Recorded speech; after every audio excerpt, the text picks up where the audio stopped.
Okay, it's 6:30 on August 22nd, resuming the policy committee.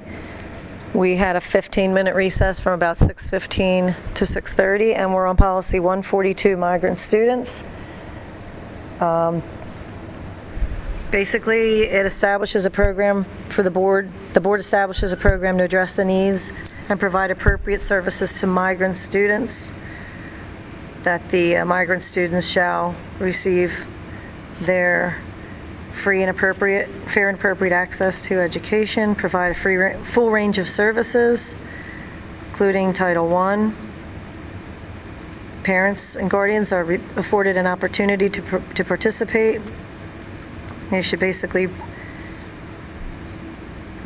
receive the same services as, I'm not going to say that, as according to the law, that the law requires.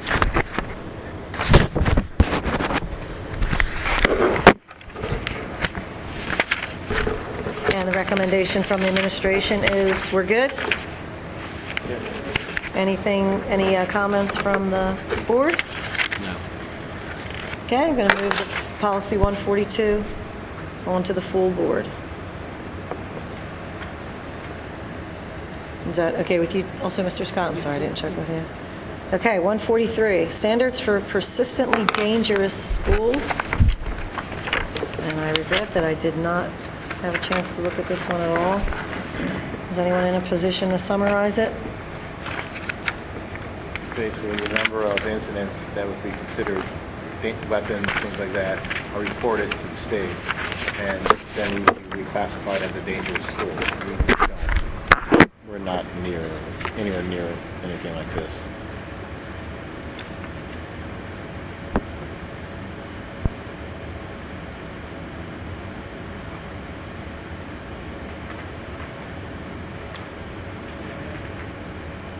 Yeah, this is not something that we would really have to worry about. Okay, so it does provide opportunities for students to transfer if they're in a persistently dangerous school.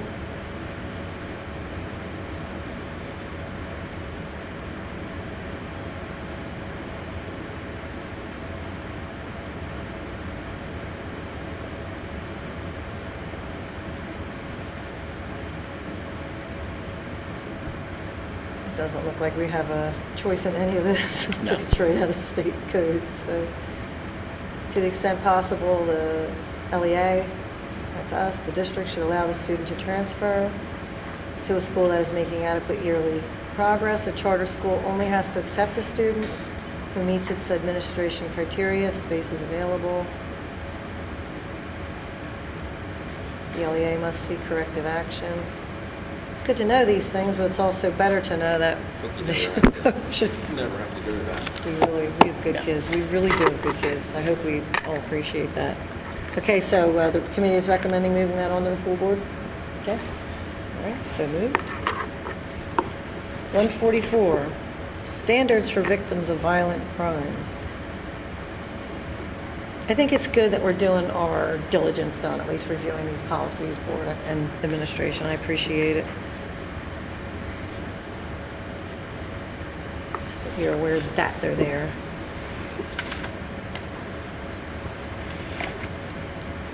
Okay, so it's more about the unsafe school designation by PDE under It's the the... same thing as the last one, except it's an isolated incidents. Okay, great. Like, a violent act. If that... They can go through the process of trying to go to a different school, even if the school's not necessarily classified as an unsafe school. Perfect, good, great summary, thank you. And they're listed there, what the violent criminal offenses could be that would warrant our responsibility to move them to a safe school.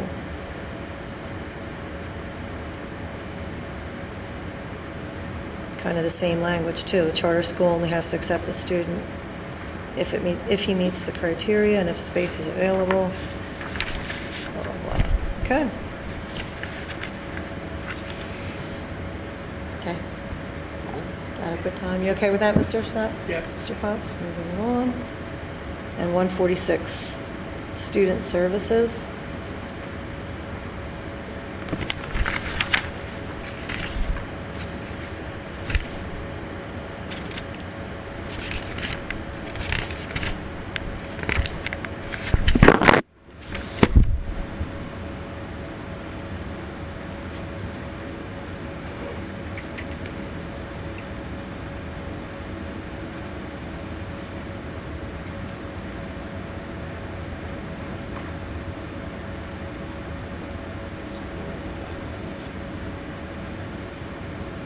Is this where the wording for IEPs come from?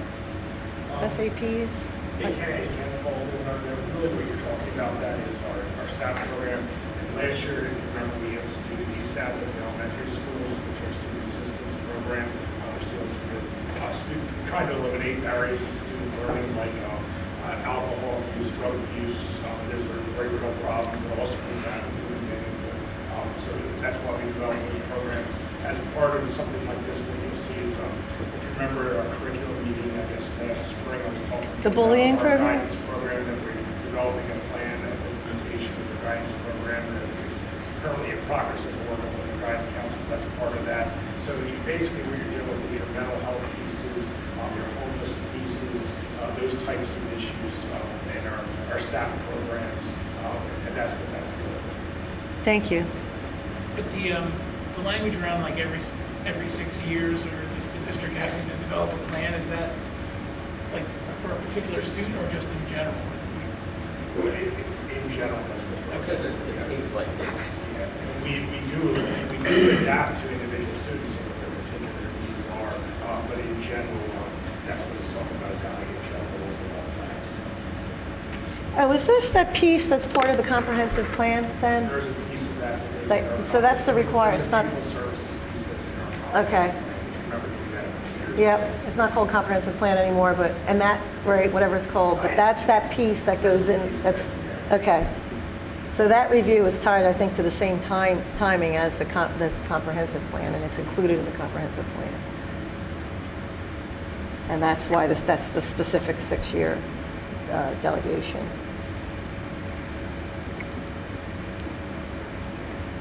And then the only thing I would want to talk about is that whole public library thing again. Haven't we been wiping that out from all these policies as we found them? Yes. Yes. Yes. Is that your recommendation? It says it has to be made available at the public library for 28 days. I think we discussed that in some of these other plans, and we found that it wasn't necessary. So we've been kind of striking that they're available in the office.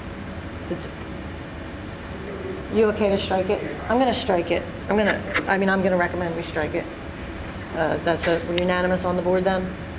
And no objection from the administration, strike.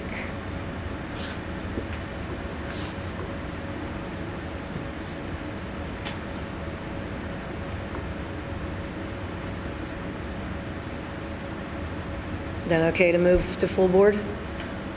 Yeah, I guess one question. So Mhm. if the district doesn't, like, who holds the district accountable for creating such a plan every 6 years? PDA. Yeah, they come and they do audits for missing something. Okay. Yeah. There's periodic audits. Yeah, I'm pretty sure there's a pretty regimented system in place to make sure that's done. That's part of their constant. Those are bureaucratic, right? Is it okay with that then, Mr. Scott? That's a good Yeah. question, because we don't want anything falling by the wayside. All right, so that wraps up the whole, the rest of the new group. I understand the 200s are in. We'll be sending them out to y'all, preparation for the next meeting. First reading includes all the ones we discussed and approved at the last meeting. I'd like to jump around now to old business. If any of these are ready, if anybody has any research or in any way we can move any of these, I'd be most anxious to. If not, I would, Now, I can update on the safe schools piece. I did write a grant for the equipment this summer. We should, hopefully we'll go by October, whether or not I got the grant or not. So there's no guarantee on that, but it's about, I think I paid for about 30,000, which is the maximum we're still going to get for the grant. That's part of our safe schools. okay, and that's the piece that you're hoping will pay for some of the bullying program? No, it's equipment. That's a different grant. Oh, okay. Refresh our memories. That Safe schools grant grant. was written for communication equipment, like walkie-talkies, things of that nature. Oh, okay. So that we can manage, Yeah, we can upgrade it and Car- in terms of communications and speed, communications, especially for power tower, things like that. so what else would that be besides walkie-talkies? That's That's it. primarily Probably 30,000? Yeah? It's Okay. Now, walkie-talkies at Immaculate we use to control, like, getting the kids on the buses, getting them off the buses, we have people These out. are more robust than that. They're also, they're used for like, I'll give you a classic example of a building where this happens. Phys ed classes are out, we have an emergency, it's a way to communicate with phys ed teachers. out Okay. there, and That's a classic. So they routinely would take them It when just they... speeds up our reaction time to Neat. issues and things that happen. Okay. What we would like to do is make it district-wide, so that's a little more costly, but, so we can communicate quickly to each other. Good. And who is the Safe Schools grant offered through? Is that- Pennsylvania, well, it's Pennsylvania Safe Schools, and I put out, you put it in, you apply for it, and we see if we get it. It's PDE, Department of Ed. That dollar amount, who's that? We make a proposal, they give us a maximum, they put it right now from parameters, like say it's 20 or 10 to $30,000 or whatever, it might be usually smaller than that. And then we write the grant, we have in the grant proposal itself, we justify, we do an itemized list of what we want them to justify the purchase of each one of those items. Then what we try to do is we try to say, hey, why do we need it? What kind of results do we expect? Everything, and all the grants that I've written, everything is a measurable. Would that be for all building?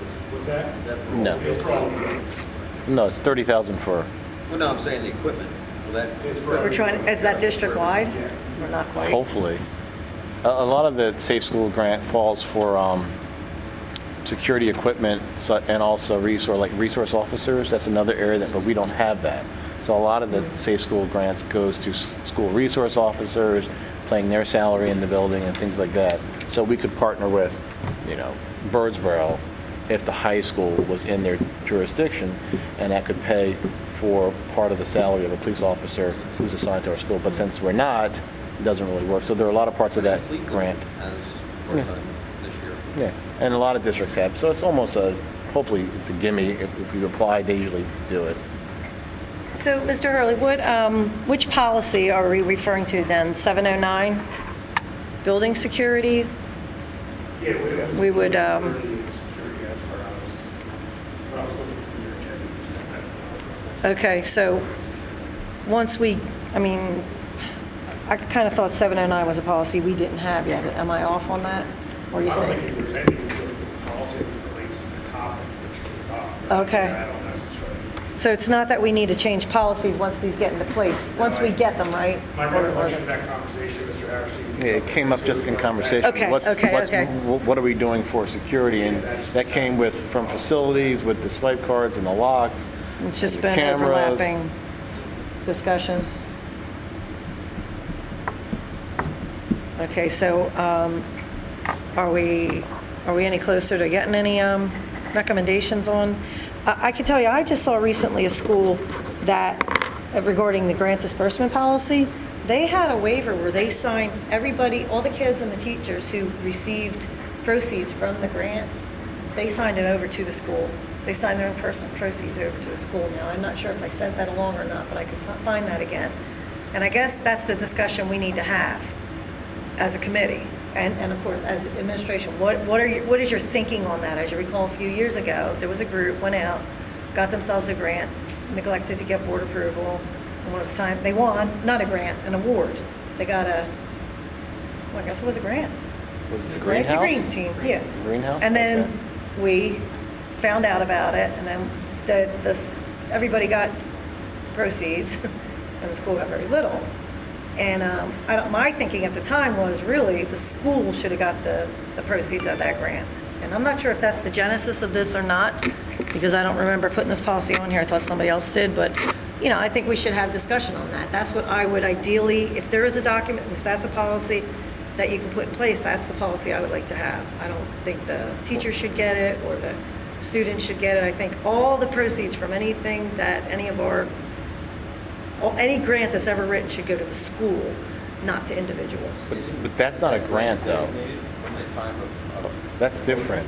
That was an award. A grant is something like Rob just said, where if you want to do something, we have to itemize the cost, justify it to the criteria of the grant, and we submit it, and hopefully they will fund it.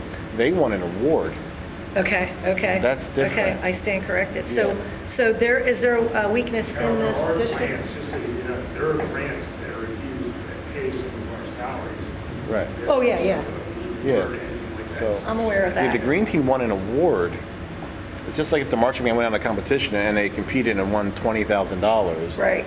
They divided the money amongst the musicians and the program, Okay. so they kept it for the program.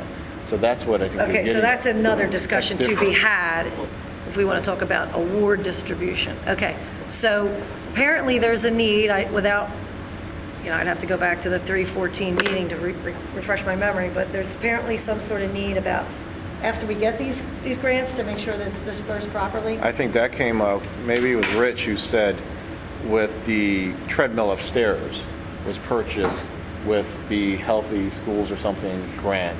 So he said, hey, how come you have this extra money and you can buy a treadmill, which wasn't part of the grant, and you had extra things. But generally, like Rob said, you have to itemize, and if you do it well, there's $30,000 for the Safe Schools grants, and I'll go back to that. Well, we put the price of the equipment in, and that justifies the amount of the grant. You wouldn't want to put in, I'm buying this recorder for $30,000, and then have 20 or a lot of money left over Right, to go do right. whatever we want. Right. And like Rob said, a lot of the salaries are paid for by grants and things like that. So every so often there's a grant out there, and it varies, but it could be for $50,000, but we only applied $20,000 worth of charges to it. Then they go out and spend. So I think the question came out with the treadmill upstairs was bought with that Pottstown Wellness grant. So I guess that's the question then. We put these, at the front end, we put these grants together specifying how the money will be spent. But I think you're right. I think the question is, how is it actually managed, supervised, that the funds are actually dispersed according to the grant criteria? And is there a mechanism in place? Yeah, well the And are grants you are audited. saying we don't really need that? They're Well, audited? the grants are audited through Lauren's department, where the money is put into a fund. Tell me if I'm wrong, and then that fund pays for the item. Absolutely. Okay. It's mandated, there's a couple places, the person who wrote the grant pays attention to what goes out. Big grants get audited heavily. Like, if you look at a Title I grant, which is worth about $400,000 for the district, and that's heavily audited by the federal government and the states. They're all over that, so that I'll give you an example. So, it is what it is. There's audit, and there's the person who's in charge of that particular grant, okay, is responsible Okay. to make sure that the money's being spent in According accordance to the way they wrote specifications. the grant Okay. for. So Okay. And I think some grants are so broad, and tell me if I'm wrong, that health and wellness grant is written so broad, you can use those funds to pay for things that are health and wellness. So food-wise, or an event, Okay. or activities, a treadmill, Right. those things can be purchased through that grant. Okay. Where initially, like the Safe Schools grant, we already have an idea of what we want to submit it Okay. for their approval, and if it's worthy of the grant, versus a grant that's $50,000, put it towards healthy things, and then you kind of keep the receipts and then submit it to them saying, this is what we use the grant money for. Right, okay. As long as it meets the broad criteria, we're okay. Okay, so who makes those decisions within our district? Like in this case, where Well, like you said, Would the- the person, the department that's doing the grant, the person who wrote the grant wrote the would grant, right, and would also actually have that. Lauren also manages and watches and keeps people know. So you couldn't spend the money on things that weren't associated with the grant, although some things may be very broad. But they like the could- treadmill is probably approved Right, for administrators to walk in place. But how does the committee feel about that? That's there's no real oversight. I mean, they never have any control of the money. It goes into an account, so I mean, they're whatever they want to do with it, they'd have to get, like Lauren's okay or Jim's okay. Right, but they can direct some money to their own use and benefit. Well, no, it has to meet the criteria. Right, of no, I that hear what you're grant. saying, right, like getting 4 treadmills upstairs for the teachers or whatever for the administrators. And I'm not knocking the administrators, I'm not knocking anybody, I'm just giving, it is an illustration of how the money can be directed towards, without, should the superintendent be supervising all those purchases? As opposed Because it to, meets the criteria of the grant. So give me so just flip it around and give me an example of an expense that would bug you or would you feel be inappropriate. I'm bringing up. So I get a wellness grant for $30,000. So there's 4 treadmills upstairs not being used because they had excess money to spend on the wellness grant. maybe they didn't, maybe they should have reached out more to the community at large rather than just that group who wrote the grant making that decision. That's kind of what bothers me. The money could have been well spent if they needed something at the elementary school, that fits the criteria of health and wellness. What's our mechanism rather than that person or group of people who wrote the grant said, well, let's just put 4 treadmills up in our lunchroom. But I think at the time the superintendent wanted to treatment. I'm not debating, I'm only illustrating, I really don't mean to be pointing fingers, I think it points to a broader problem that I would like to see a little bit differently handled. I don't know what to suggest. Well, but I mean, if I write the grant and it's, again, $30,000 and I've submitted, I mean, the money goes into an account here, right? Right. So it's in Lauren's hands. And then, As long as they're spending it on... I have the grant says you can buy, these are the things that fall under the grant. And essentially, as long as I'm following those rules, Lauren's never going to question it. Is that a fair statement? Right. Yeah. So is there any, like For example, our health and wellness grant is paying for the breakfast and lunch of the teachers back to school event. That falls under the health and wellness grant. So that grant is paying. No, I think it's so great, There's no cost to the district. So that's something else. And also, as we continue with these programs, like for example, Safe Schools is every year, state budget allowed. So the following year, we want to do something else with that 30,000, and something else with that 30,000. This year, we decided we need walkie-talkies. Next year, it'll probably go to cameras.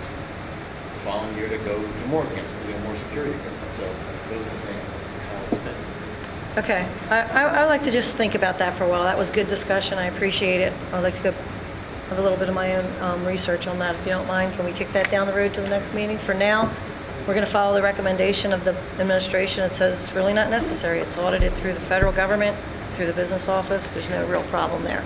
So unless anybody sees a problem with that, we're just going to let that, in the future, we're just going to let that go. I just want to double check with Mr. Martino on that, make sure we covered his bases. Otherwise, I'm okay with the recommendation. Okay? You okay with that, Mr. Blunt? Yeah. Anything else? Again, I'd have to refresh my memory on these. The records management, we were going to wait till Mr. Knotts came back and form a team on that. I think you said so, Mr. Harris. The maps, I think some of the board, this goes through the policy, goes through the items. He actually has it built in almost to our email where it keeps it a number of years and then it deletes it. It's all the forms and documents that we have. Well, I haven't been contacted yet, and I understand that I'm supposed to be part of that. No, it's been away. Okay. So he's getting... He didn't know he was the chair of the department, chair of the Okay. program. So you're saying just give him a little more time? Sure.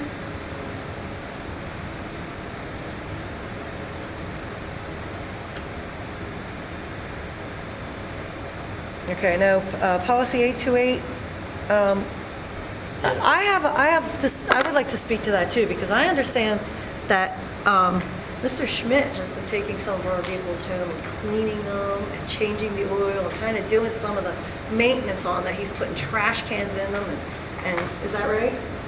He's filling the void to bring all our district vehicles up to a certain standard that, to me, is above and beyond the call of his duty. That these vehicles should be left in a certain condition every time. There should be a process of signing off. And Mr. Wolf, go ahead. Yeah, I'm with you all the way on that. I don't want to pick the scab on that one again, but I mean, I got in a district van more than once with a fraction over empty. And I had a confrontation with an email confrontation Okay. with the person that had left it like that both times, and he was pretty indignant that how dare I talk to him about that. It's like, it's just common courtesy, and Yep. that's when, Mrs. Goss was in charge of it, and I said, you got to come up with some kind of policy where, if the windshield washer fluid's empty, you check a box. They don't necessarily have to take care of it, but somebody in the district should be made aware of Right. it's low, the tire pressure Exactly. is bad, or there's some other issue. I understand the maintenance department was supposed to be doing that from a checklist. I mean, I shouldn't say supposed to be, that other districts do handle it that way. There's a checklist, and then the maintenance They're department supposed to does. do unless I'm mistaken, they're supposed to do take it for inspection if it has mechanical issues, the big things. But the routine, that policy when I brought that up, it was really how you leave the vehicle, what's the expectation to Okay. leave the vehicle after it's used? And so you know, how many times have we got complaints from coaches who had like a bowling tournament at the other side of the county, and the first thing they had to do is drive to the center of town to get gas in the vehicle before they could even go there. And, you know, that just, you know, sometimes you have to walk, in the absence of courtesy, you have to come up with a policy. I think Mr. Paul has a form that gave me, probably a month ago, on the vehicle use form to check out vehicle. And that is actually copied from I'm sorry, can you say that again? the vehicle use form. Vehicle use form? Paul does have a copy. Actually, he might email it to all of us, about a month ago. But it's from Wilson School District. It's business advice and we gave a lot of problems. And I guess we gotta have some kind of recourse of a problem. Right. So we're going to, is that the recommendation then? Or I guess I want the admins to weigh in at this point too. How should we proceed in developing that policy for how users of the vehicle should leave the condition? The bare minimum, quarter tank of gas should be cleaned up, and you know, if there's any dents, it should be reported. What's the bottom line? Like, how do we move that forward to develop that policy? That's why, you know, try to remember what the AD, what we had for, 3 days last year. I mean, I threw it to him for his It's been experience. kicked. It's been kicked, yeah. Yeah, well, to Because he see if he talked had about some this. experience from somewhere he came from. It sounds like Mr. Schmidt, if he forwarded that, I mean, he's already has some familiarity with it. I think, yeah, we should set a minimum expectation for, you know, Yeah. definitely let all that body damage that was done, nobody ever reported any of it. But I think, you know, three-quarters of a tank should get you anywhere in the district where we need to go. So anything less than that, they Should be topped off. yeah, especially since we have a snow, I think it's Sunoco still, right? So it's right here in the center of town. They got to drive by it, you know, literally to get to the school. I think a lot of the problems occur when it's a last minute, because you're not allowed to fill the vehicle with students in. Really? You can't fill the vehicle with students, so that's why a lot of times you see vans pull up and all the kids, especially high school kids, get out, go buy slushies or whatever, get back on. So a lot of it has to be done, and George knows this, we talk. Fill it before and maybe after. But you have to be a little bit earlier, you can't be running late Right. and like you do at home and take off and fill it up. You can't do it with students on board. So a lot of times you have to prep it a little earlier. And at the time we talked, we didn't have George wasn't really in place that long. Casey was doing some other things. So now that Casey's back and George is here full time, we've discussed it. George is just taking things into his own hands, trying to get the vehicles clean the way he wants it. His son And is doing a detailing remarkable job. of it. I saw some pictures. It's really amazing. They're just glistening. I'm so impressed. But I feel awful that he has to do that. What's the policy, what's the policy, I guess I'm. Yeah, I don't think there is a we're policy flipping right back and now. forth between who's maintaining the vehicle and what's courtesy around using it, like what's the It's under Casey's department. Okay, it's one of Casey's requirements. Okay. I would think it's full tank, you know, if you turn it on full tank. But if you're coming back at midnight from an event, are you expected to stop at midnight to empty it out? What I told George was, if you know the vehicle has to go out sometime that day before it has to go out, take it around the corner, get it filled up, and then check it out. Don't wait until it's time to go and you're taking 6 cheerleaders out and then they have to get out of the vehicle. Wouldn't there be a problem with the logistics of having like the credit card to fill it up with, or how does that work? That People- was what I was going to bring up. You know, there's many times we got back from a competition after midnight. Sunoco's closed. Turkey Hill's open 24 hours, as is Wawa, many other places. So instead of going with a fleet, a Sunoco card or a particular card, get a fleet card, Yeah. which is good for you can use at any station. That's what we have. That's what our company uses, fleet cards. So they're good. They're good anywhere. So then how would the fleet card literally stay with the vehicle? Fleet card stick, the driver, there's a pin for the person, the card for the vehicle. So the vehicle has its own, every vehicle has its own card, and every driver has their own pin. Okay, so I guess you heard the suggestions that the board is interested in. Can you continue to drive that forward? Thank you. Leave that in your capable hands. Records management, building security. Are you guys talking about that still in facilities? Okay, because we want to hear about locks, yeah, so we can't rush that here. So once you formulate how you want to handle it, it would translate into a policy. So we're going to put that on hold too, right? Once you formulate how we're going to. Some of the guidelines, some of the policies, some of the rules that come with it. Right. Recognition. Okay. We worked out. All right, so let me know if we have to do anything to that when we're all done. Uncompensated leave, policy 419. Anybody have anything on that?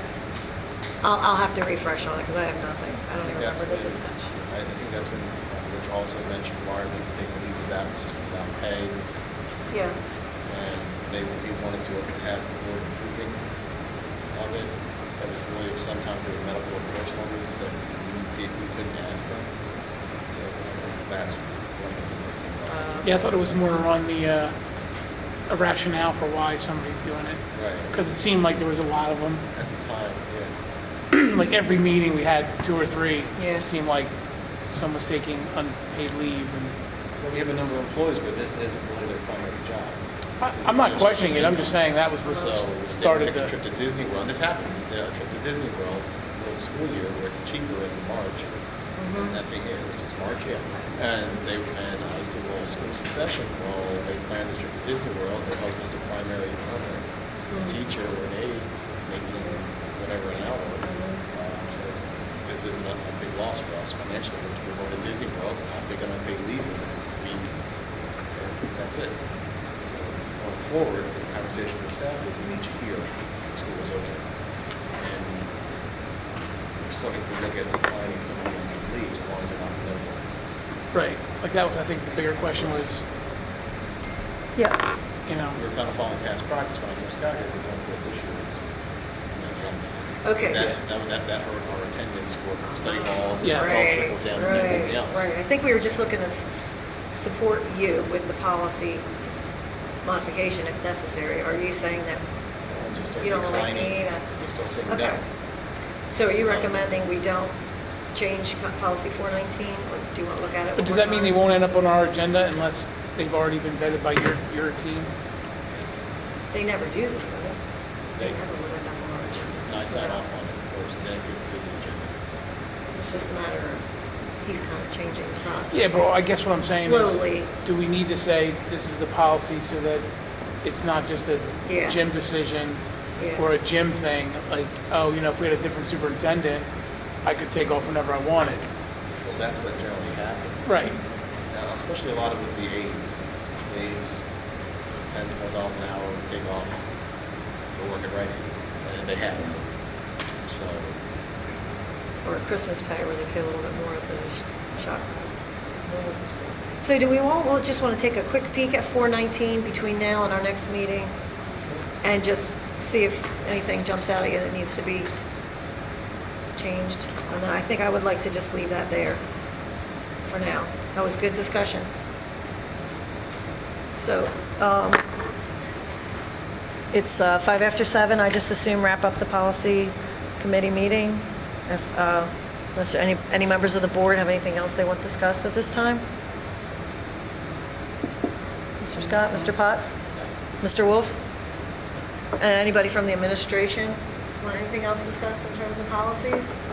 Okay, Mr. Harris? Okay, are there any comments from the public at this point on any of the policies we discussed tonight, or any of the policies that they would like to see discussed? All good? Okay, well then I'm going to close out the policy committee of August 22nd at 7:05.